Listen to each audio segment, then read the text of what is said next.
phénomène d'enlèvement d'enfants est inacceptable, indigne de la Côte d'Ivoire et ne saurait être toléré. Déclaration du président Alassane Ouattara dès son arrivée hier à l'aéroport Félix Houphouët-Boigny.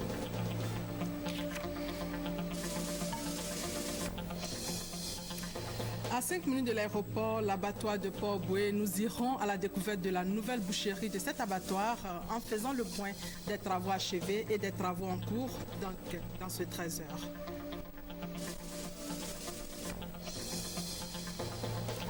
Et enfin, dans l'actualité sportive, Éléphant Fennec ce soir à Malabo, la vraie compétition commence pour la Côte d'Ivoire selon Hervé Renard.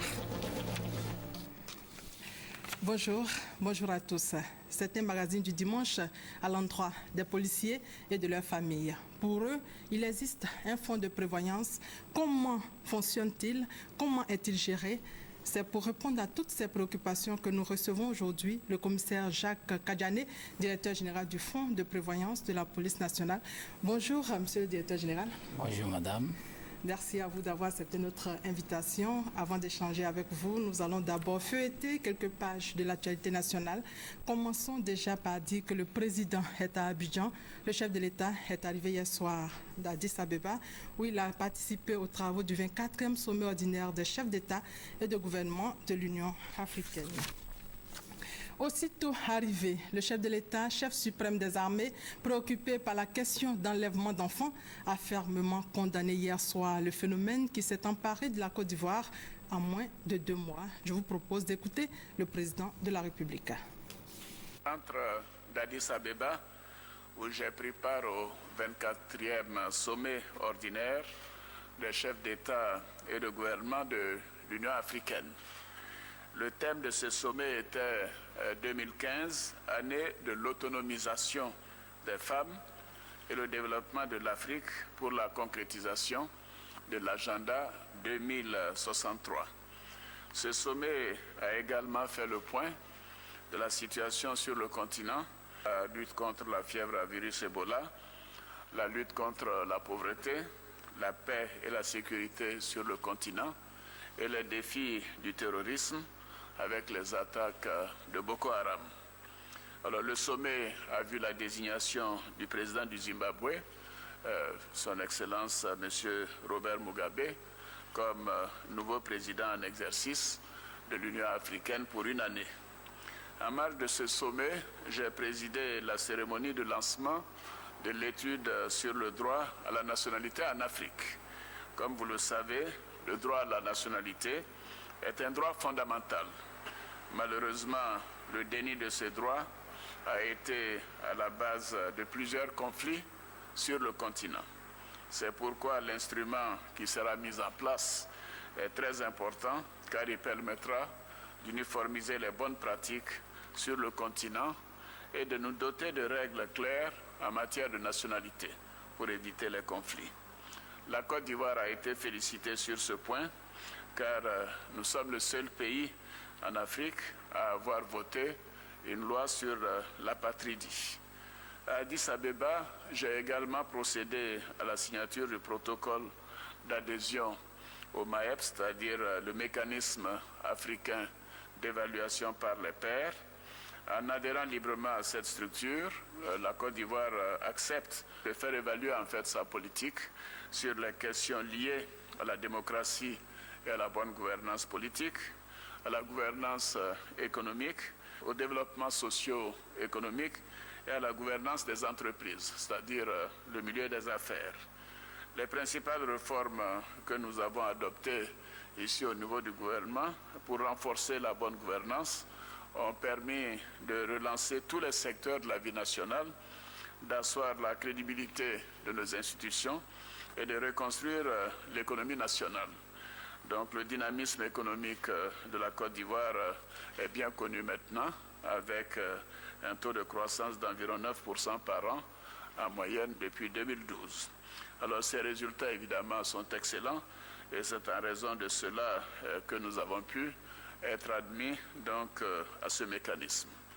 Avant de me rendre à Addis Abeba, j'ai effectué une visite au Royaume d'Arabie Saoudite où j'ai présenté les condoléances de la nation à la famille royale et au peuple saoudien suite au décès de Sa Majesté, le roi Abdallah Ben Abdelaziz Al Saoud, roi d'Arabie Saoudite.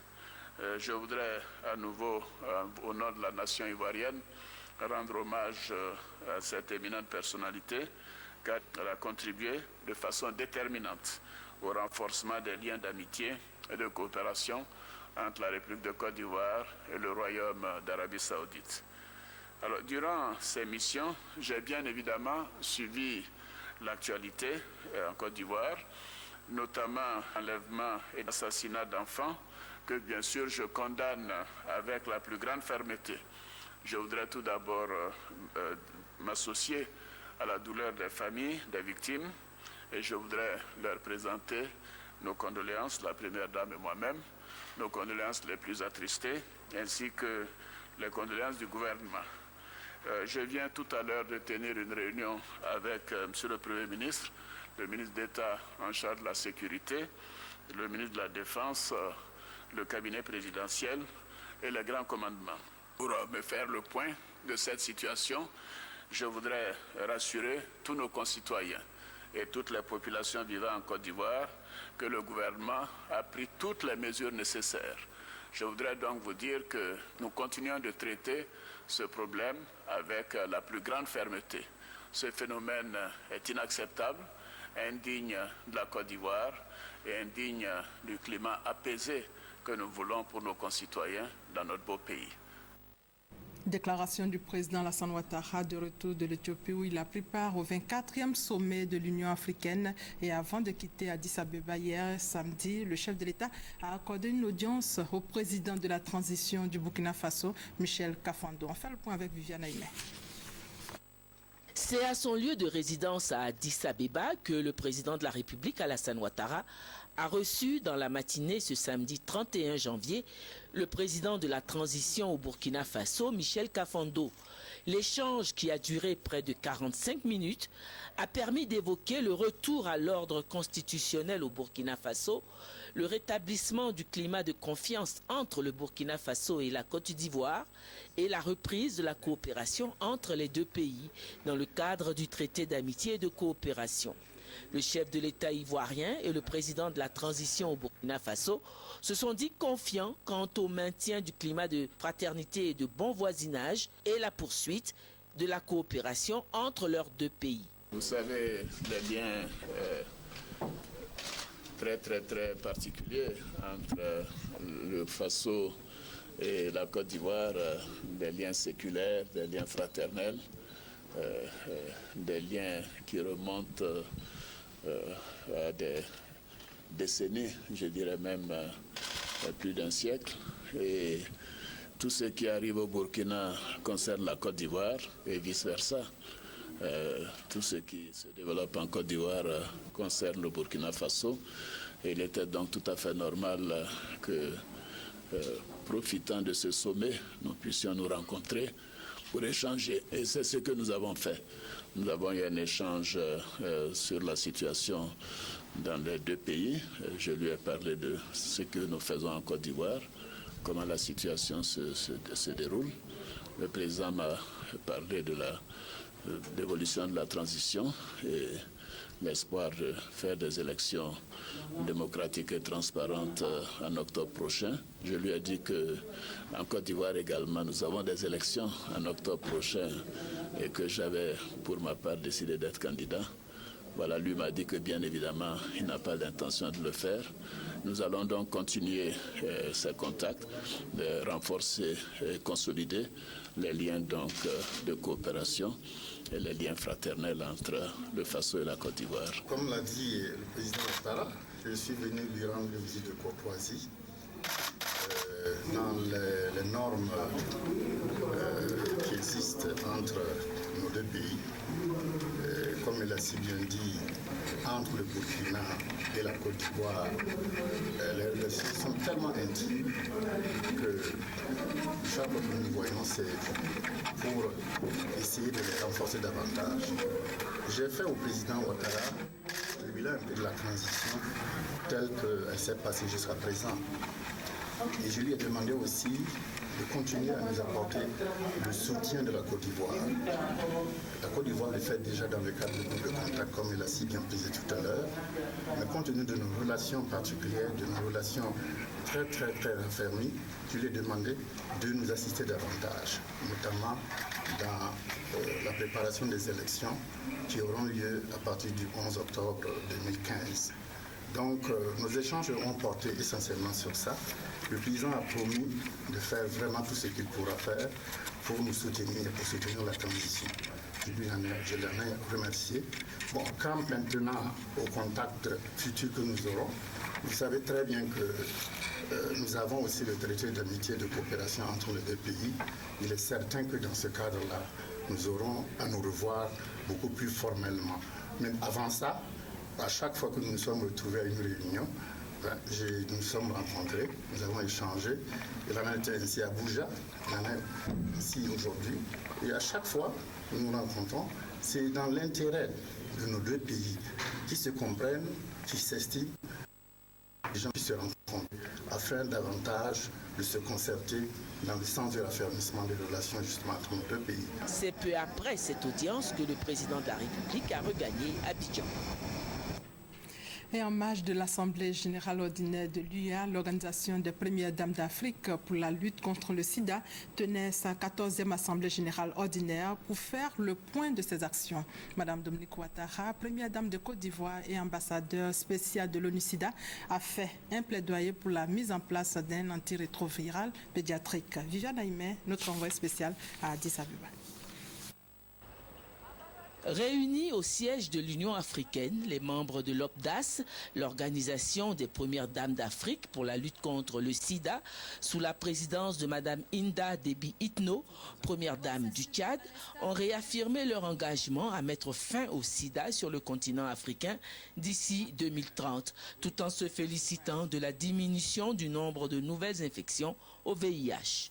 Pour ce faire, elle préconise l'augmentation stratégique des services de prévention et de traitement de la transmission mère-enfant du VIH et s'engage à faire le plaidoyer pour des soins complets pour les femmes enceintes et les femmes allaitantes et pour la révision et le renforcement des services diagnostiques et de traitement pédiatrique. Les Premières Dames se sont également engagées à renforcer la campagne continentale Action pour la santé maternelle, néonatale et infantile, afin de réduire le taux de mortalité chez les femmes et les filles. Par ailleurs, l'OPDAS a condamné les mariages précoces qui portent atteinte aux droits humains des filles et des jeunes femmes et qui sont contraires aux normes internationales. Portant la voix de la Côte d'Ivoire, la Première Dame Dominique Ouattara a rendu un hommage à sa collègue du Tchad, présidente en exercice de l'OPDAS, qui par son dynamisme et son engagement mobilise les énergies. La Première Dame a aussi évoqué son long combat pour l'épanouissement des enfants et l'autonomisation des femmes. Nouvel ambassadeur de l'ONU-SIDA, la Première Dame de Côte d'Ivoire a sollicité l'appui et le partage d'expériences des autres Premières Dames pour relever ensemble ce nouveau défi. Profitant de cette tribune, l'ambassadeur spécial de l'ONU-SIDA a lancé un appel à tous les dirigeants du continent.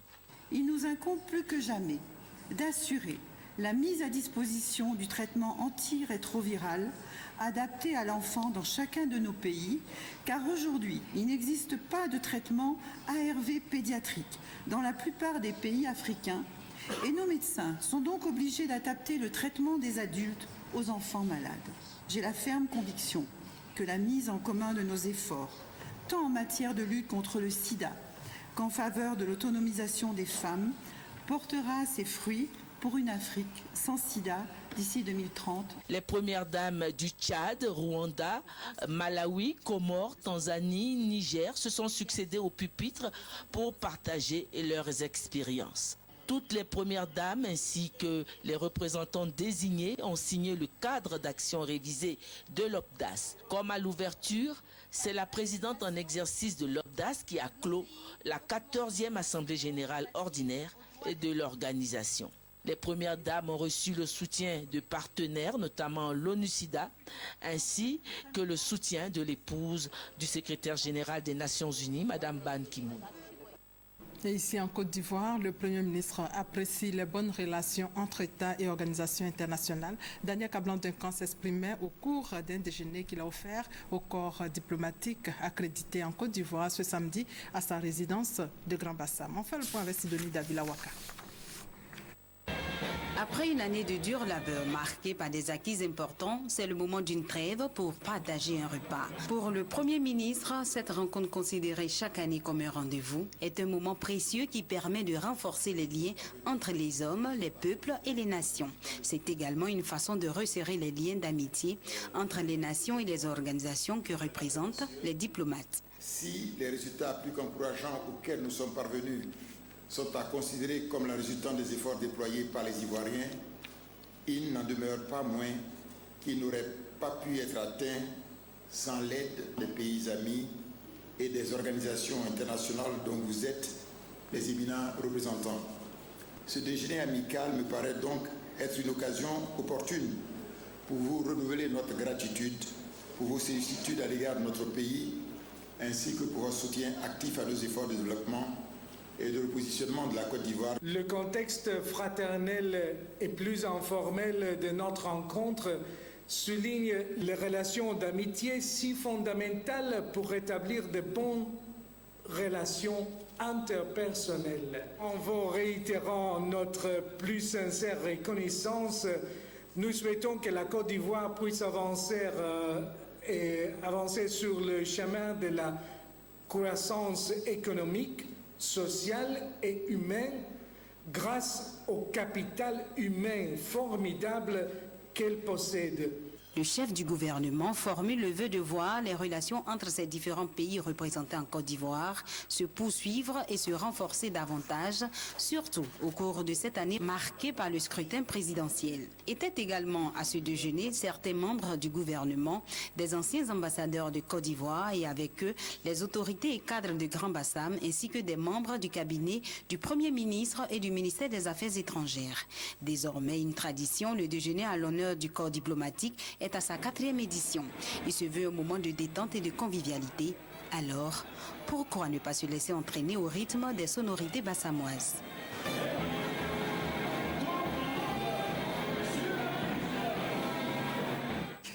La Côte d'Ivoire est de plus en plus fréquentable. La Côte d'Ivoire est à nouveau une destination de choix. L'aéroport international Félix Houphouët-Boigny d'Abidjan vient de réaliser un véritable record de fréquentation. 1 300 000 voyageurs en 2014. Le point avec Guy Roger Nguessan et Alexis Ouedraogo. 1 300 000 voyageurs pour la destination Côte d'Ivoire via l'aéroport Félix Houphouët-Boigny. Une performance qui n'était plus arrivée depuis 1999. À cette époque, l'aéroport d'Abidjan avait réussi une fréquentation annuelle d'1 250 000 voyageurs. Le record de 1999 est donc battu, une récompense au bout de l'effort et une occasion de réjouissance.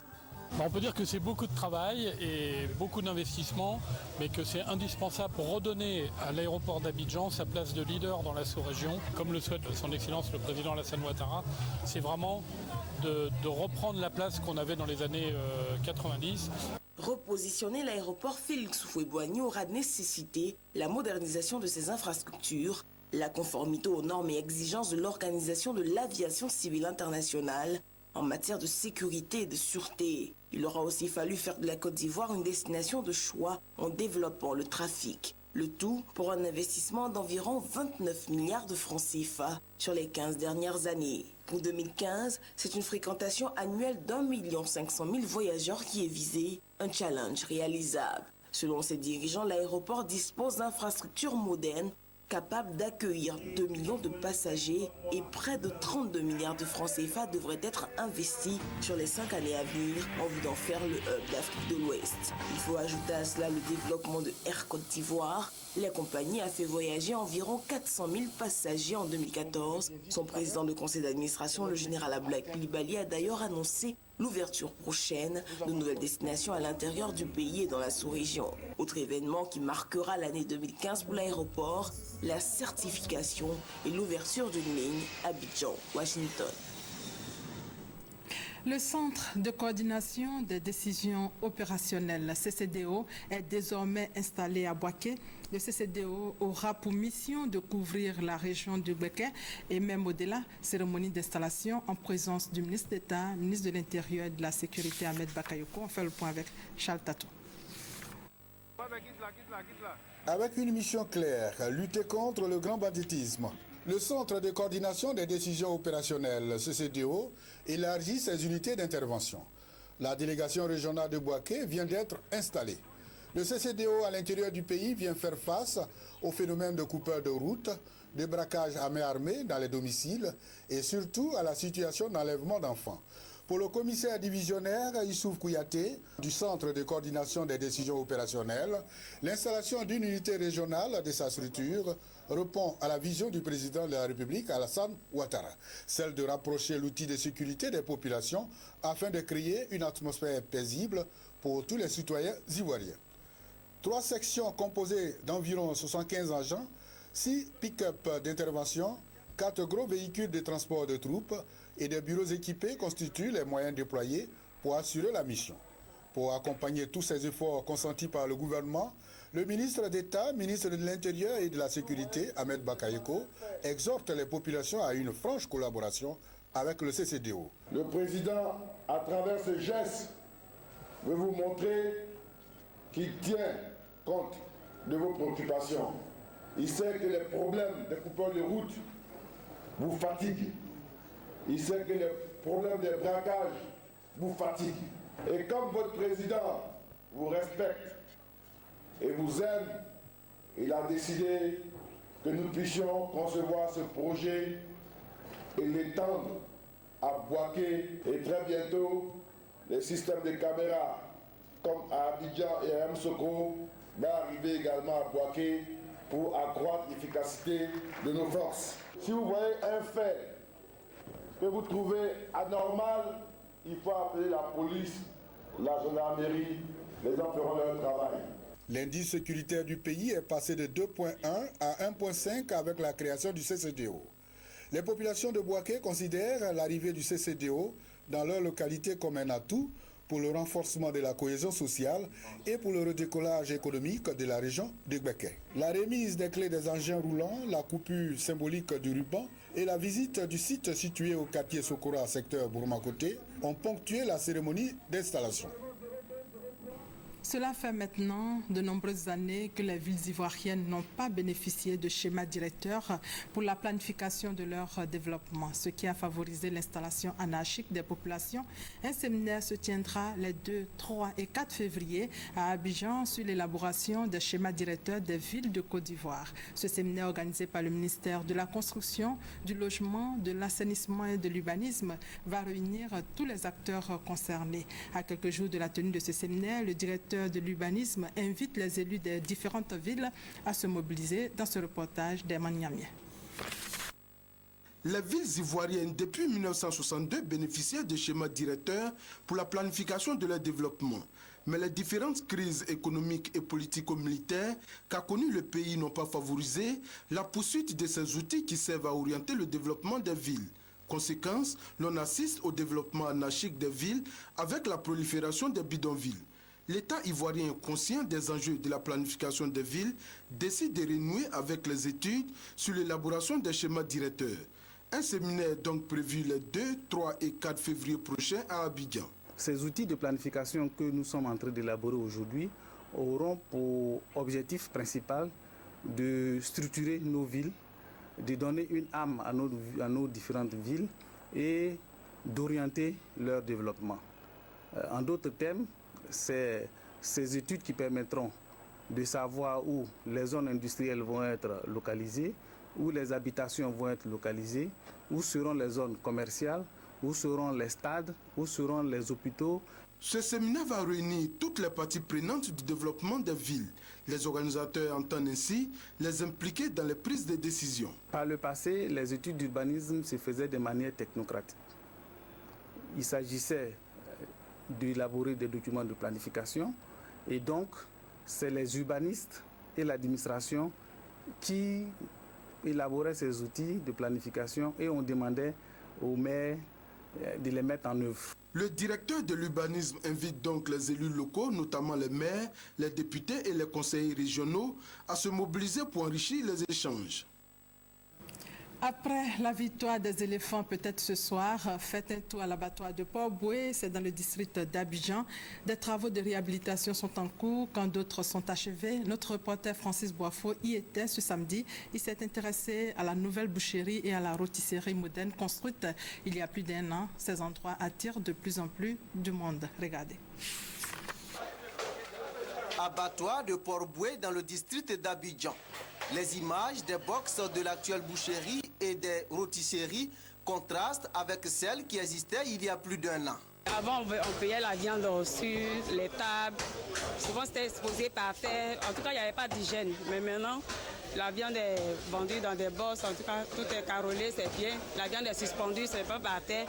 Il y a l'hygiène qui est là. L'accès est plus facile maintenant. Parce qu'avant, on était obligé de porter des bottes, marcher dans la boue, tout ça pour arriver, comme on appelle aux étalages de la viande. La construction de la boucherie moderne répond à des objectifs selon les responsables de l'abattoir. L'État de Côte d'Ivoire est soucieux du bien-être de cette population. L'abattoir, c'est le premier lieu où l'hygiène doit être pour pouvoir protéger cette population. Autres bénéficiaires de l'amélioration des conditions de vente de la viande, les bouchers et rôtisseurs, communément appelés braiseurs. Ça roule bien. Moi, je vends bien des moutons. Avec les soukouya, bonbons soukouya, les michis, les boîtes pharmacie, les tripes. Les Ivoiriens même commencent à faire une vieille viande. Normalement, ça marche un peu. À la population, je voudrais qu'ils viennent massivement à l'abattoir. Il y a toute la qualité de la viande. À côté des box de viande et des magasins de produits divers, des espaces gastronomiques et d'échanges. Le tout construit sur un site de 2 hectares à plus d'1 milliard de francs CFA. Avec monsieur, madame, tout le monde peut venir à l'abattoir. Avec l'abattoir, tout est propre maintenant. Ça fait savoir que les autorités ne prennent rien à la légère, que tout est important à leurs yeux et donc on a à espérer. Voir le centre commercial et la rôtisserie de l'abattoir de Port-Boué donne l'appétit. C'est une invite à s'y rendre pour faire plaisir au palais, que dis-je, pour une bonne dégustation. Une page santé avec la couverture maladie universelle, la CMU qui mobilise les acteurs de la mutualité en Côte d'Ivoire et en Afrique de l'Ouest. L'Union africaine de la mutuelle vient d'ouvrir son bureau régional à Abidjan pour soutenir la couverture maladie universelle lancée par le gouvernement le 1er janvier dernier. Hamza Diaby. La couverture maladie universelle en Afrique de l'Ouest et plus particulièrement en Côte d'Ivoire, une priorité pour l'UAM, l'Union africaine de la mutualité. Le président du bureau régional de cette institution, Soro Mamadou, affiche cette volonté face à la presse nationale et internationale au cours d'une conférence de presse. Pour lui, la santé est le socle du développement d'une nation. En Côte d'Ivoire, la couverture maladie universelle lancée par le gouvernement est donc un défi à relever par son organisation qui entend mettre tout en œuvre pour parvenir à la prise en charge sanitaire de plus de 45% des populations les plus défavorisées. Nous nous mettons au travail avec pour ambition de prendre une grande part dans la couverture des populations en matière de santé, d'organiser dans chaque pays le mouvement mutualiste afin de le rendre plus dynamique et de lui faire parler d'une voix tonnante et forte, de participer activement au développement d'offres de soins de qualité et à des coûts abordables et accessibles à tous. Ces priorités participent activement à la lutte contre la pauvreté et à l'amélioration du bien-être des populations. Un bureau exécutif de 9 membres sélectionnés dans plusieurs pays d'Afrique de l'Ouest a été mis sur pied et les membres vont conjuguer leurs expériences du mouvement mutualiste pour la réussite de cette mission sociale avec le concours du PASS, le programme d'appui aux stratégies de mutuelles de santé. La mutuelle de la grande famille judiciaire a saisi l'occasion pour signer une convention avec la MUGEFSI, la Mutuelle Générale des Fonctionnaires de Côte d'Ivoire, pour la couverture maladie de ses adhérents. Toujours en santé, ce 1er février, Matshidiso Moeti prend ses fonctions au poste de directeur régional de l'OMS pour l'Afrique. Lors du discours qui a suivi sa nomination, le docteur Moeti de la République du Botswana s'est engagé prioritairement à l'éradication de l'épidémie de maladies à virus Ebola en Afrique de l'Ouest. L'objectif de 0 cas sera accompagné d'un programme de redressement des systèmes de santé sur le continent. Et nous sommes dimanche, c'est l'occasion pour nous de parler religion avec le centre de formation missionnaire dans la commune d'Abobo qui a décidé de former des prêtres et des laïcs pour faire d'eux des témoins de l'évangile. 10 ans après, ce centre dresse son bilan dans ce reportage de Grand Scando. Le Centre de formation missionnaire d'Abidjan, CFMA, est un institut de théologie catholique. Sa mission, former, équiper les étudiants, les religieux et les prêtres pour faire d'eux des témoins de l'Évangile. Après 10 années d'existence, le CFMA dresse le bilan de ses activités. C'est un bilan jugé positif parce qu'en 10 ans, le CFMA a été un institut catholique de théologie qui s'est implanté dans un milieu dit précaire comme en Bobo. On forme un peu des gens qui vont travailler dans les autres pays du monde, dans les ONG et surtout dans les milieux d'évangélisation. On les forme un peu à prendre en compte les problèmes des personnes fragilisées. Les festivités marquant la célébration officielle de ce centre de formation sont prévues le 7 février prochain. Nous aurons les journées portes ouvertes où il y aura une conférence sur les nouvelles communautés et la nouvelle évangélisation, et puis la célébration de la messe, et puis une animation. Au mois d'avril, les 24 et 26 avril, nous aurons un colloque international sur la formation et la nouvelle évangélisation. Le Centre de formation missionnaire d'Abidjan a pour objectif, entre autres, de contribuer à la promotion du vivre ensemble, de la culture de la paix et du développement. Il accueille des laïcs et des religieux de 32 nationalités issues de 24 congrégations. L'actualité, c'est aussi la CAN 2015. Les éléphants attaquent les Phénix ce soir à 19h30 après leur match héroïque mercredi dernier contre les Lions du Cameroun. Et c'est un match qui se jouera avec Gervinho, mais avant le match Ghana-Guinée à 16h.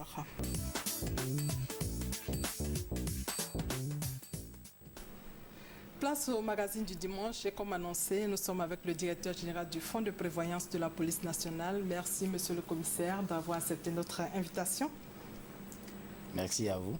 Première préoccupation, qu'est-ce que le Fonds de prévoyance de la police nationale?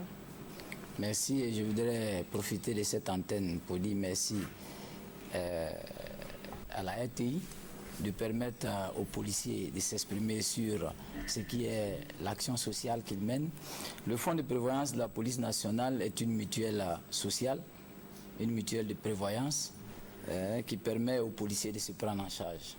Et nous allons justement marquer une courte pause pour suivre cet élément de Sita Soro, commenté par Konepaga Soro, qui plante véritablement le décor. Créé le 27 juillet 2000, à l'instar du Fonds de prévoyance militaire, le Fonds de prévoyance de la police nationale, FPPN, est une société de secours mutuel et de prévoyance sociale fondée pour pallier les insuffisances de l'État de Côte d'Ivoire vis-à-vis des agents de la police. Le FPPN a pour mission les investissements à but social, l'aide en cas de décès et d'invalidité, la couverture médicale et la mobilisation de l'épargne. Ces objectifs essentiels sont amener les policiers à pratiquer l'assurance obligatoire qui comprend la couverture médicale et l'allocation invalidité-décès. Le fonds veut également pousser à une épargne facultative. Les cotisations obligatoires du fonds donnent droit à certains services, dont la gratuité à 100% du suivi de la grossesse jusqu'à l'accouchement de la conjointe, du paiement d'une allocation de décès et la garantie d'une prise en charge médicale totale en cas d'hospitalisation. Toutes ces prestations sont assurées par le fonds pour près de 140 000 personnes, composées de 18 000 policiers et ayant droit. Les ressources du FPPN sont constituées exclusivement des cotisations des policiers, soit 5% de la solde de base, des dons et des legs de personnes physiques ou morales. Aujourd'hui, le FPPN a à son actif un siège, un hôpital et des terrains nus urbains. Il a également aidé plus de 2350 policiers à acquérir des biens immobiliers. Depuis le 4 avril 2014, le Fonds de prévoyance de la police nationale a une nouvelle direction. Celle-ci a entamé des réformes en vue d'améliorer les conditions de vie de ses agents. Monsieur le directeur général, notre reporter vient de le dire, il y a une nouvelle direction qui a entrepris des réformes depuis 2014. Qu'est-ce qui n'a pas marché par le passé? Il est difficile, madame, de juger ses contemporains. Je pense que nos anciens, nos aînés ont posé les jalons de cette mutuelle il nous appartient de transformer ce qu'ils ont posé comme acte pour le bonheur des policiers de Côte d'Ivoire. Qu'est-ce que vous voulez corriger aujourd'hui alors? Ce que nous voulons corriger, c'est la bonne gouvernance. Nous voulons que le fonds soit gouverné de la manière tracée par le président de la République, c'est-à-dire la bonne gouvernance. Il nous faut gouverner au mieux des intérêts des policiers de Côte d'Ivoire. Comment le fonds fonctionne? Le fonds a d'abord une assemblée générale composée actuellement de 225 délégués. Le fonds a mis en place un conseil d'administration qui a désigné le directeur général que je suis à 75% du conseil d'administration. Le fonds est contrôlé par une commission de contrôle et de surveillance dirigée par un général. Le fonds est véritablement bien tenu. Mais le fonds est appuyé par un comité médical. Un comité médical qui assure, n'est-ce pas, la régularité de la prise en charge des policiers de Côte d'Ivoire et de leurs ayants droit. On l'a dit tout à l'heure dans le reportage, mais nous allons revenir là-dessus, vu son importance. Vous revendiquez aujourd'hui combien d'adhérents? Comme on l'a dit, il y a presque 18 000 policiers. Donc les 18 000 policiers sont obligatoirement les adhérents du Fonds de prévoyance de la police nationale. Comment se fait l'adhésion? L'adhésion, elle est obligatoire. D'accord. Dès que vous êtes policier, votre statut de policier fait que vous êtes adhérent au Fonds de prévoyance de la police nationale parce qu'il y a un certain pourcentage qui est prélevé sur votre solde de base pour pouvoir, n'est-ce pas, gérer donc ce volet de santé. Ça nous amène à parler du droit d'adhésion pour chaque corps. Il est unique. Il est unique. Comme je le dis, c'est un pourcentage qui est prélevé sur votre solde de base pour pouvoir, n'est-ce pas, assurer les prestations que le fonds offre aux policiers de Côte d'Ivoire. Et justement, vous allez nous parler de vos prestations. Nos prestations, c'est la prise en charge à 100%, du policier hospitalisé, du policier malade hospitalisé. C'est la prise en charge à 100% de la grossesse jusqu'à l'accouchement. Et c'est la prise en charge presque à 100% du policier blessé en service commandé. Pour mieux comprendre, nous allons prendre un exemple, un cas pratique. Qu'est-ce que je gagne, moi, policier, en adhérant au fonds? En adhérant au fonds, vous gagnez ce dont on vient de parler, c'est-à-dire d'être pris en charge à 100% lorsque vous êtes malade et hospitalisé. Mais en même temps, vous gagnez à être assisté, n'est-ce pas, pour vous permettre de prendre, d'acquérir, n'est-ce pas, le logement. Pour vous permettre d'acquérir le logement, pour vous permettre, je dirais, d'assurer les frais funéraires des policiers, de leurs ayants droit. Et ça vous permet aussi d'être assisté dans tous les domaines sociaux. Tous les domaines sociaux. C'est lorsque vous avez un problème quelconque, le Fonds de prévoyance de la police nationale, aujourd'hui, vous assiste. Vous avez parlé des ayants droit, nous allons prendre le cas des épouses. Qu'est-ce qu'elles gagnent? Si elles sont mariées, elles ont tout à gagner. D'accord. Par exemple, lorsque un policier décède, ce qu'il a cotisé au fonds, ça nous permet de reverser 50% de ce qu'il a cotisé au fonds à son épouse et de répartir au prorata du nombre d'enfants les 50 autres % sur le nombre d'enfants qu'il a. Mais si cette épouse a comment vous appelez ça, des enfants mineurs, elle encore gagne la part de ses enfants mineurs. Qu'est-ce qui vous différencie des autres fonds, par exemple le fonds militaire? Il n'y a véritablement pas de différence entre le fonds militaire et le fonds de prévoyance de la police nationale. D'ailleurs, c'est notre grand frère, c'est sur le fonds militaire que le fonds de prévoyance de la police nationale est né, de par le ministre, par l'info. Mais à la différence, par exemple, de la MIGFC, c'est que le fonds militaire et le fonds de prévoyance de la police nationale permettent d'accéder à la propriété immobilière. Qu'est-ce que vous avez fait depuis que vous êtes aux commandes? Votre bilan? Il est difficile de faire soi-même son bilan, mais je peux dire que depuis que nous sommes là et les policiers me regardent, nous avons beaucoup fait. Vous avez assisté, quoi, par exemple? Vous avez assisté à la prise en main de tout ce que nous avons comme assiette foncière. D'accord. Vous avez vu que nous avons doté, n'est-ce pas, l'hôpital de la police nationale d'ambulance. Nous sommes en train de chercher des partenaires pour permettre aux policiers d'accéder à la propriété immobilière. Nous sommes aujourd'hui en train de courir un peu partout pour que le policier, n'est-ce pas, se sente beaucoup plus à l'aise. Nous sommes en train de faire en sorte de doter la police nationale d'un hôpital digne de ce rang. Votre premier souhait aujourd'hui est que les policiers vous fassent confiance. Sur quelle base? En 2 lignes? Vous savez, j'ai parcouru toute la Côte d'Ivoire pour battre campagne. D'accord. Les policiers savent que je suis en train d'exécuter progressivement ce que je leur ai promis. Voyez-vous, j'ai mis les policiers qui travaillent au fonds de prévoyance de la police nationale à la direction générale, je les ai mis en tenue pour corriger l'accueil. J'ai promis aux policiers que je vais remplacer les ambulances que nous savons que nous avons par des ambulances médicalisées. Je suis en train de le réaliser. Vos agents viennent là-bas, ils voient que le ravalement de nos clôtures ont été extrêmement faits. Nous avons procédé au toilettage des bureaux et nous avons renouvelé tout ce qui est avance de prise en charge médicale des policiers dans presque tous les CHR et hôpitaux généraux du Côte d'Ivoire. La perspective aujourd'hui, pour vous, c'est quoi? Mes perspectives, c'est de faire en sorte que le policier soit heureux.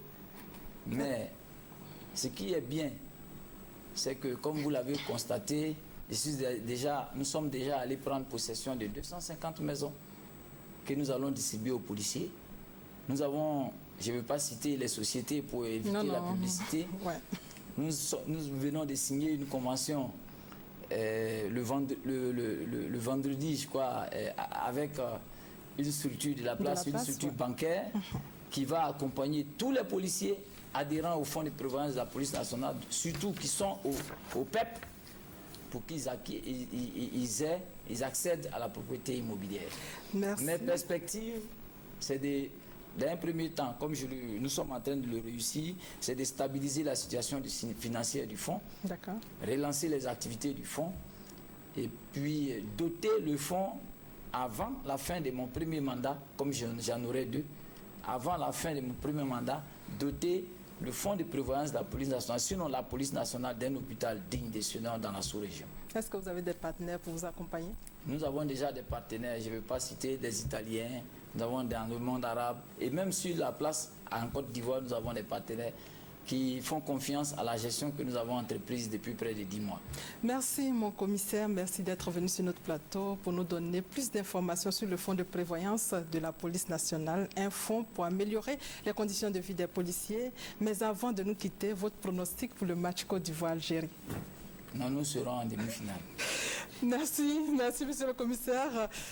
Nous, on dira simplement dans ce match contre l'Algérie, les éléphants doivent se montrer conquérants. Merci à vous de nous avoir suivis. Merci de votre fidélité. Ce journal a été supervisé par Michel Mambo. Bonne chance aux éléphants.